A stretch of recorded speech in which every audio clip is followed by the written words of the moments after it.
Hi, this is Tony from BesideTheFrontDoor.com. I'm going to talk to you today about houseplants. People are often asking me questions about how much light do they need for some of their houseplants. And the real trouble usually happens when they have their houseplants outside for the summer and then they bring them inside. And it sounds like the light requirements change because the definitions change.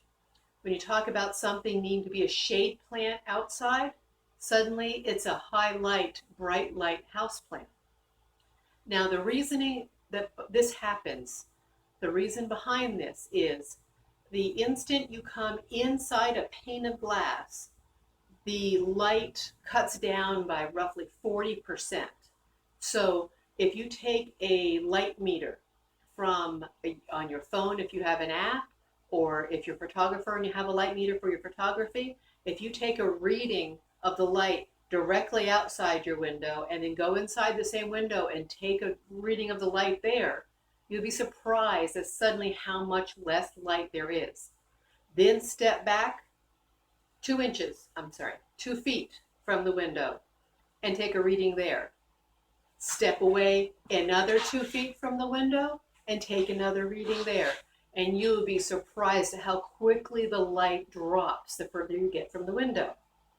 So when you have a plant, let's say a Boston fern or a staghorn fern, and you have it outdoors for the summer, and they say, oh, keep it in dappled shade or full shade all the time. Maybe it's a tiny bit of morning sun, that's it.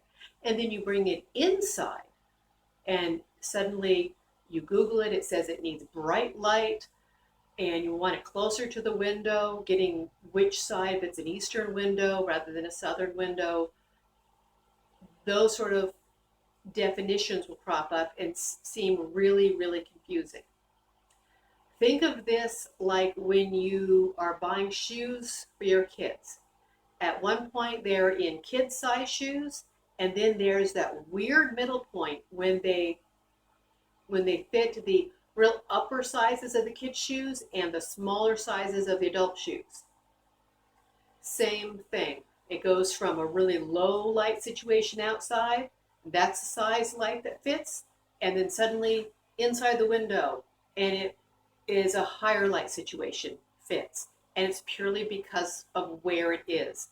People define their light between whether they're outdoors, the amount of light, small, medium, large, shade, part shade, sun, versus inside, bright, medium, or low light, completely different definitions upon where you are. So a low light shade plant outside is going to be the exact same thing as a bright light plant indoors. Now, when you have a plant that likes full-on sun outdoors, like most of your herbs, rosemary, basil, mint, they want full sun outdoors often, depending upon your climate, at least full sun for several hours of the day, 4+.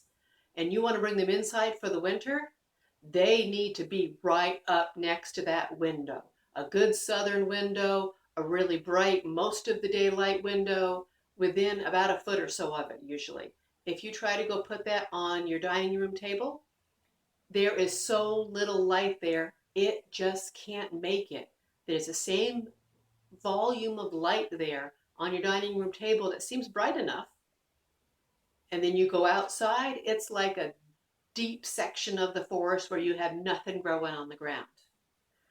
If you really want to have plants that are going to thrive, just know that those levels of light, it's the same amount of light, it's just being defined two different ways. Now, if you really want to follow that Pinterest post that shows you it's a wonderful herbs on your dining room table, or have a special event that has those beautiful succulents on your table or on your mantle, that's fine, but they can't live there long term. You can have 2 sets, for instance, of the herbs or the succulents, and keep on swapping them out every week. Growing out in full sun, there where you want them to display. If you keep on swapping them out, you'll greatly both increase the vigor of the plants and how well they'll look over the long term.